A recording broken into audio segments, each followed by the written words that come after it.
నమస్కారం. నా పేరు జీకేష్పి. మా గ్రామం గుడ్డిపద్ర. నేను ఇవాళ ఒక ఇంపార్టెంట్ టాపిక్ చెప్పబోతున్నాను. అదే పరిశుభ్రత వైపు ఒక అడుగు.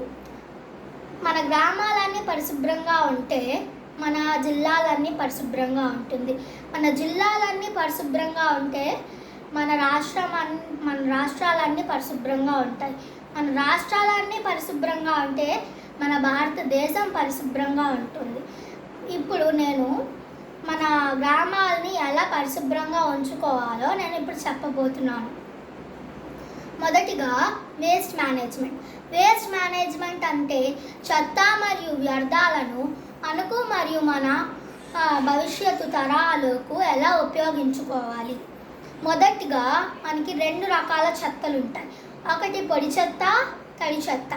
పొడి చెత్త అంటే మనం వాడే ప్లాస్టిక్ బాటిల్స్, ఇంకా పేపర్స్, క్యాన్స్, ఇంకా డబ్బాస్, ఇవన్నీ పొడి చెత్త కింద వస్తాయి. ఇవన్నీ మనం మళ్ళీ రీసైకిల్ చేసుకొని మళ్ళీ మనం అవి యూజ్ చేసుకోవచ్చు. తడి చెత్త. తడి చెత్త అంటే మనం కిచెన్లో వచ్చిన వేస్ట్, ఇంకా యానిమల్ వేస్ట్, ఈ 2 తడి చెత్త కింద వస్తాయి. ఈ 2 మనం కంపోస్టింగ్ కింద యూజ్ చేసుకోవచ్చు. సో ఇప్పుడు నేను మళ్ళీ మీకు నెక్స్ట్ వీడియోలో క్రియేటింగ్ అవేర్నెస్ గురించి నేను మీకు చెప్పబోతున్నాను.